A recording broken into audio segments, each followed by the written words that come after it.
Ancient Silk Road city found beneath Kyrgyzstan lake after earthquake destruction. Archaeologists have uncovered astonishing evidence of a real life Atlantis hidden beneath one of the world's deepest lakes, revealing the remnants of a once thriving Silk Route settlement lost for centuries after a catastrophic earthquake. The remarkable find lies beneath Lake Issyk Kul in eastern Kyrgyzstan, the eighth deepest lake on Earth. Now it's time to unpack the details of this story on the AI podcast. There's something about the idea of a lost city that just immediately grabs you, you know? Oh, absolutely. That feeling of wanting to find a real-life Atlantis, a whole civilization just swallowed by the sea. Right.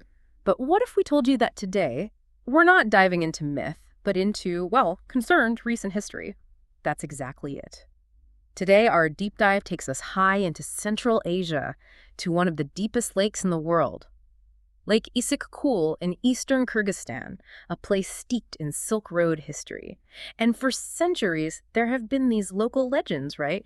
Hints of a city under the waves. And now those legends are basically fact. Recent work by the Russian Academy of Sciences and the Russian Geographical Society has pulled up hard evidence. We're talking actual buildings. Fired brick buildings, a necropolis, artifacts. It all points to a really vibrant urban center. Yeah. It was likely submerged by a massive earthquake sometime in the 15th century. So the physical evidence is finally here. Our mission today is to take you deep into the 4 distinct underwater zones the teams explored. And we're going to unpack the archaeological clues from each layer and really get at why this city was so important, so vital, before it just vanished. So let's start with the big question, location. Why build a major city on the shores of Lake Issyk Kul? It sounds so remote today. It does, but in the Middle Ages, this was prime real estate. Absolute vital real estate. You have to remember the context of the Silk Road. It wasn't just one road. Not at all. It was a huge network, and this spot was a crucial choke point, a resupply station. Like a bottleneck. So if you're leading a caravan with, say, Chinese silk heading west, you have to stop here. You have to. The terrain across Central Asia is just brutal. Issyk Kul, which means hot lake because it never freezes, provided reliable fresh water. But even more critically, it was located right before the terrifying Tian Shan mountain range. The last stop before the big test. Precisely. Caravans needed a safe, substantial hub to rest, to trade, and to prepare for that next really dangerous leg of the journey. And that's why this place boomed. So it wasn't just a village. It was more like a strategic trading fortress. Absolutely. The evidence shows it was a center of cultural and economic exchange. Researchers have said it was a major city or trading hub, and the Russian Geographical Society basically just confirmed an ancient city really once stood here. And that explains the sophistication of what they're finding. Okay, so let's dive into that sophistication. The researchers explored 4 zones, mostly in shallow water, 1 to 4 meters deep. That's right. And each zone gives us a different snapshot of city life. Let's start with Zone 1. This one seems to just scream permanence, right? Commerce. It really does. And Zone 1 is so significant because it just completely dispels the idea that this was some, temporary tent city.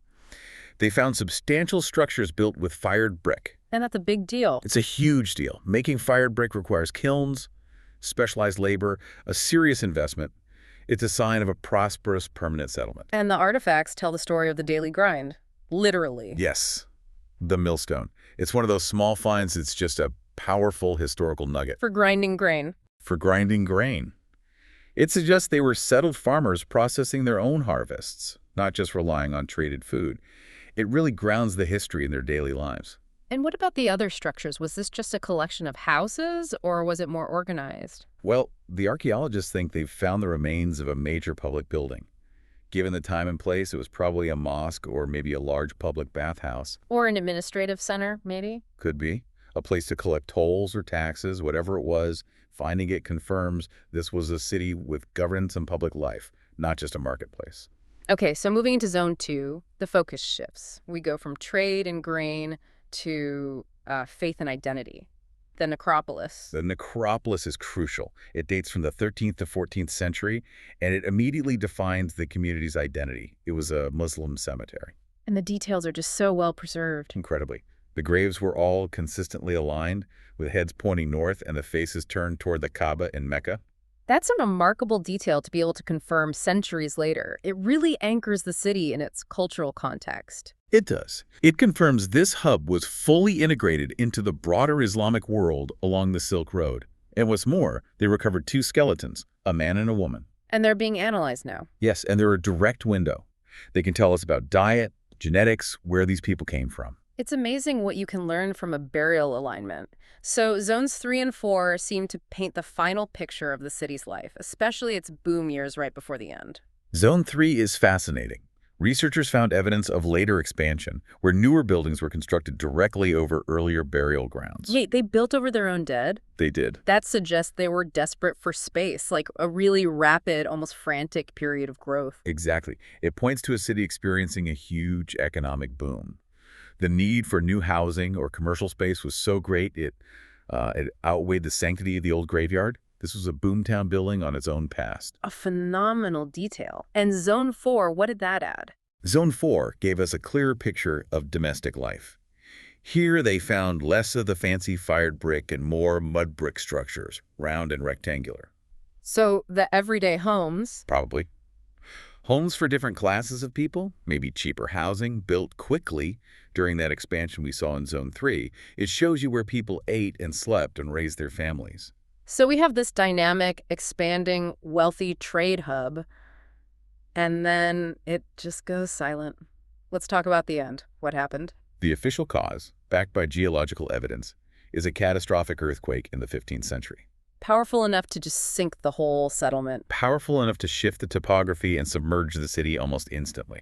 But this is where the story gets really nuanced, isn't it? The sources suggest something unusual about how it all went down. That's right. Because while the earthquake was the final blow, there's evidence suggesting the city may have already been largely abandoned before the disaster struck. Preemptive evacuation. How often do you find evidence of something like that? It's incredibly rare, and it changes everything. At a site like Pompeii, people are frozen in time. It was sudden. Here, the lack of widespread human remains inside the buildings suggests people had a warning. Maybe smaller quakes. Foreshocks. That's the leading theory. A series of smaller quakes that basically drove people away. They saw the writing on the wall and they left. So this isn't a story of sudden death, but of a calculated departure. Exactly. The people fled, the earth swallowed the buildings, and the city faded from history into local legend. For centuries, the ruins were forgotten until nomadic tribes resettled the area and formed the modern villages we see today.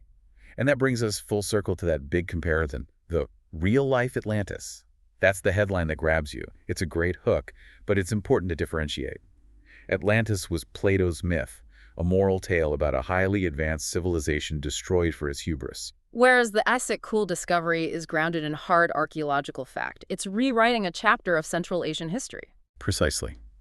It's not the mythical Atlantis, but it is a compelling reminder that myths often echo fragments of real, forgotten history.